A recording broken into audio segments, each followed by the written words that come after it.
You got your full 8 hours, but you wake up feeling like you spent the entire night hauling bricks.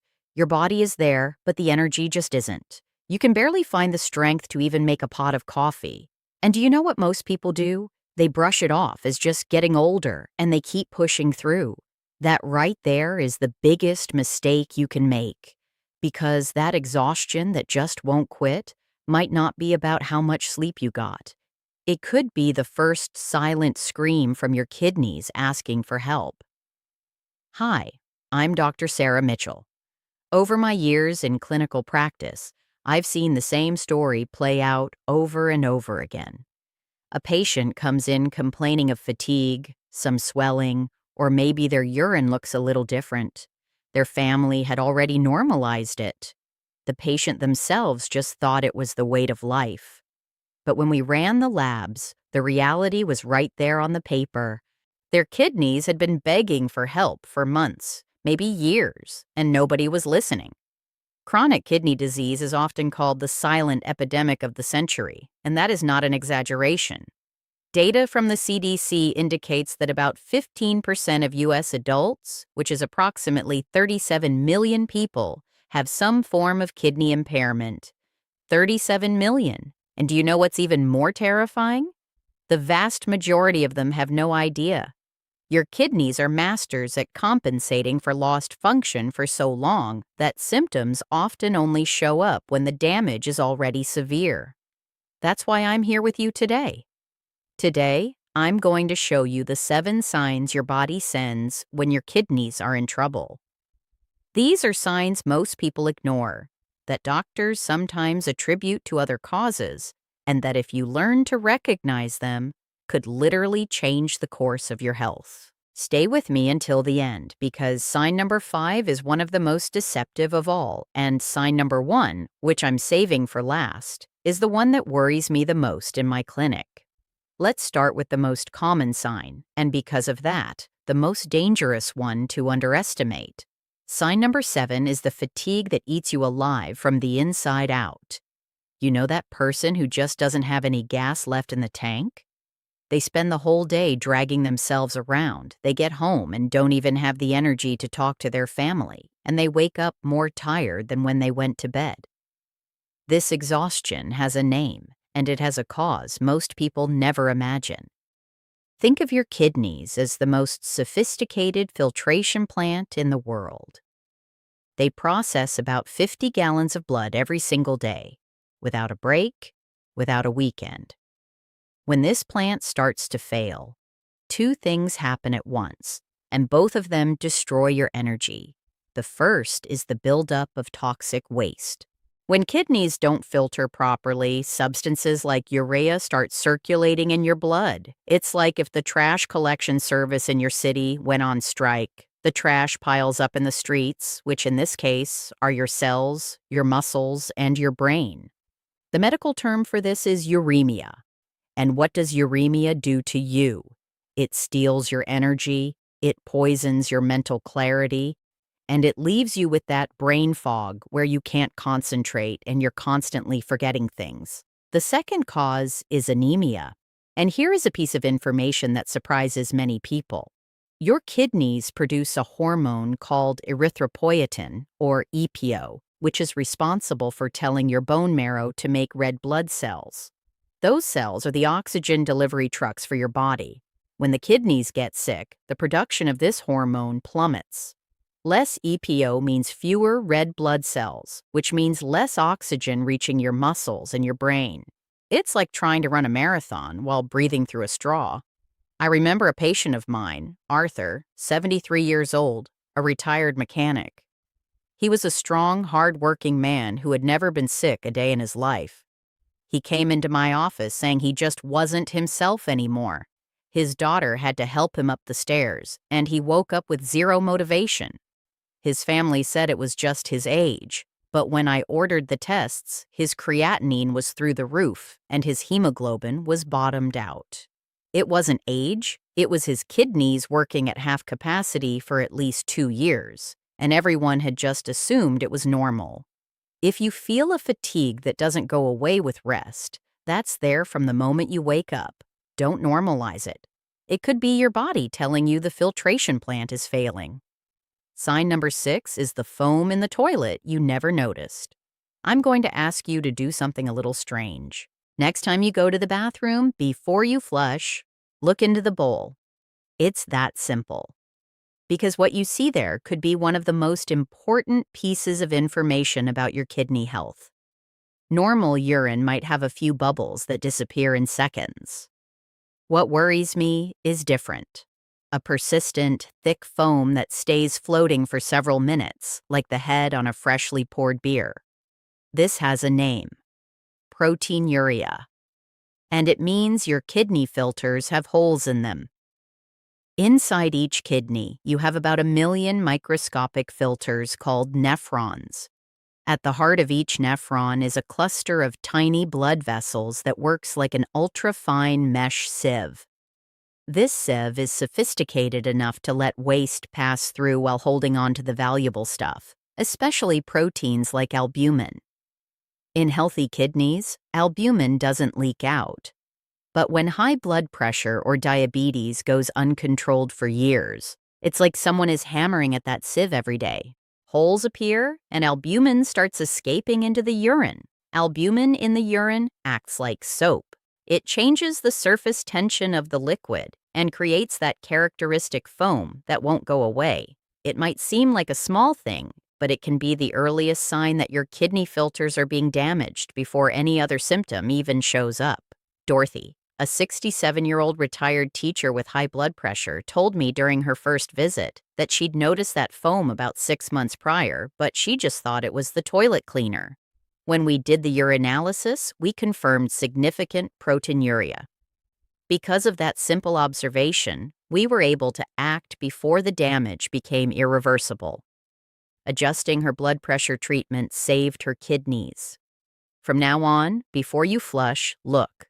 Quick bubbles are normal. Foam that lingers deserves medical attention. Sign number 5 is the swelling that tells you where the storm is.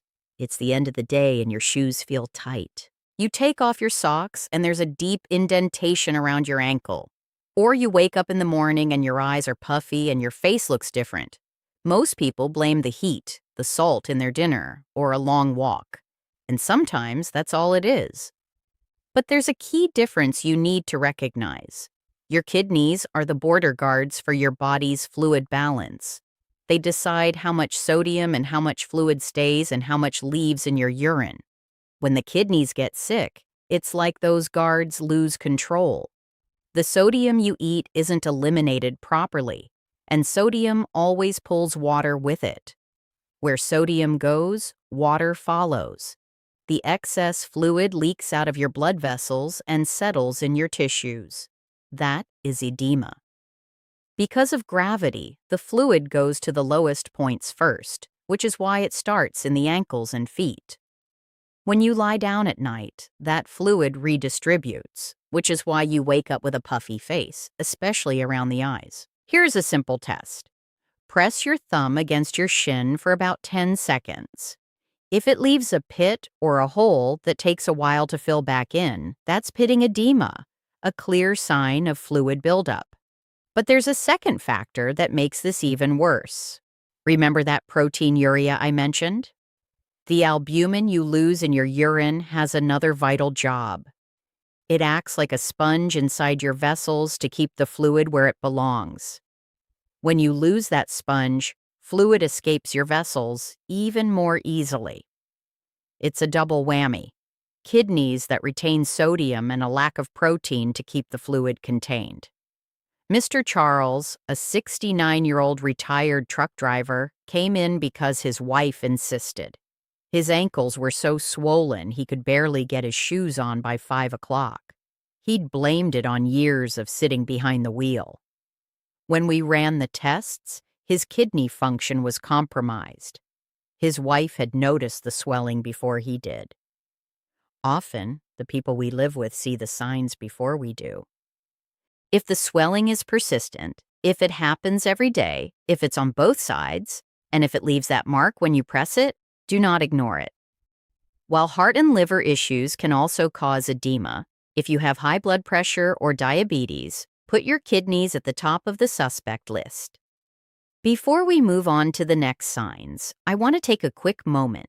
If this information is helpful to you, or if you're learning something that could make a difference for someone you love, please help me continue this work.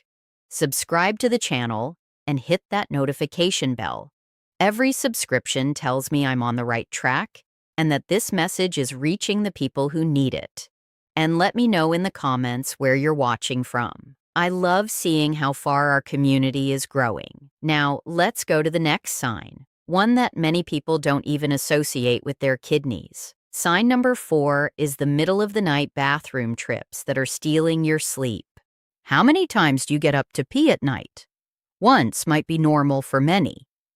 But if you're getting up 2, 3, or 4 times every single night and it's constant, your kidneys might be sending a signal. This habit has a clinical name, nocturia. It's very common, especially in men over 50, who immediately blame their prostate. And it could be the prostate. But when nocturia shows up alongside other signs on this list, investigating the kidneys becomes mandatory. Here's what happens during a healthy night's sleep. A healthy kidney enters economy mode, producing less urine that is more concentrated so you can sleep through the night. This is possible thanks to a hormone called vasopressin. When the kidneys are struggling, one of the first abilities they lose is this capacity to concentrate urine. The night mode breaks, and they keep producing urine in the same volume as they do during the day. The result is a bladder that keeps filling up, forcing you to wake up. You end up exhausted because your sleep is fragmented, and that fatigue stacks on top of the anemia and toxic buildup we already talked about. It's a vicious cycle that destroys your quality of life from the inside out. Teresa, 65 years old, was getting up 4 times a night. She thought she just had a weak bladder or that it was just part of being an older woman. What she didn't realize was that she also had intense fatigue and puffy eyes every morning. When we connected those 3 dots, we found her kidney disease was already at a moderate stage. That diagnosis came just in time to make a real difference in her treatment. Also, pay attention to other urine changes. Going more often during the day for no reason, a sudden intense urgency, or urine that is always very pale even when you haven't had much to drink. These are all warnings. Sign number 3 is a metallic taste in your mouth and food losing its joy. This is one of the most deceptive signs because it's so easy to blame on something else. You start noticing a strange, bitter, metallic taste. Your favorite steak suddenly tastes bland or even repulsive. The smell of dinner that used to make your mouth water now makes you feel nauseous. What's happening is that uremia is advancing. When urea builds up in the blood, it reaches your saliva and can be broken down into ammonia by the bacteria in your mouth. This completely alters your sense of taste and smell. Morning nausea often appears because toxins have built up all night without the day's activity to help dilute them. The natural result of this is a loss of appetite and, consequently, weight loss without even trying. This is dangerous, especially in older adults, as malnutrition opens the door to a cascade of complications like muscle weakness and a failing immune system. I remember Marcus, 71, who had been a chef his whole life. He loved food and taught his grandkids how to bake bread. He came to me because he'd lost 15 pounds in 3 months without dieting. He said food had lost its flavor, and he woke up feeling sick. His family thought it was depression from retirement. When we checked his kidney markers, they were significantly altered. His loss of appetite wasn't emotional. It was his body screaming for help through uremia. If you or a loved one is losing weight for no reason or has a constant strange taste in their mouth, don't let it slide. Sign number 2 is the itch that comes from the inside that no cream can fix. There is a silent torture that haunts many patients with advanced kidney disease, and almost nobody connects it to the kidneys. It's an itch, but not just any itch. It's not winter dry skin or an allergy. It's a deep, crawling itch that feels like it's coming from under the skin. No moisturizer, no ointment, and no antihistamine touches it. Patients describe it as if something is crawling beneath their skin, and it gets worse at night when you're trying to rest. The technical name is uremic pruritus. The main cause is the buildup of phosphorus in your blood. Healthy kidneys filter out the phosphorus you get from your diet. When they fail, phosphorus builds up, and the body tries to compensate by pulling calcium from your bones to balance it out. This excess calcium and phosphorus form microscopic crystals that deposit in your skin and tissues, causing irritation from the inside out. Furthermore, the uremic toxins themselves inflame the nerve endings in your skin, making them hypersensitive. Linda, 66 years old, was referred to me by a dermatologist after a year of trying to treat what looked like chronic hives. She had tried everything: steroid creams, oat baths, you name it. Nothing worked. The itching was worst at night on her arms and back. When I ran her kidney function and phosphorus levels, the picture became clear. It wasn't a skin problem, it was a kidney symptom. The treatment that worked didn't come from a pharmacy. It came from managing her kidney disease and her dietary phosphorus. If you have a persistent itch that won't go away, ask your doctor to check your kidney function. Sign number 1 is the high blood pressure that is destroying your kidneys in silence, and vice versa. I saved this for last because it is the most important and the most complex. It's a vicious cycle that feeds itself, and if it isn't broken, it leads to the worst outcomes. High blood pressure and chronic kidney disease have an intimate, dangerous relationship. Hypertension is one of the top 2 causes of kidney failure in the U.S., along with diabetes. These 2 conditions are responsible for the majority of cases that end up on dialysis. The problem is that high blood pressure damages the kidneys, and once the kidneys are damaged, they lose their ability to regulate blood pressure, so the pressure goes higher, which damages the kidneys more, which makes the pressure go even higher. Think of those delicate filters I mentioned. They are very fine blood vessels.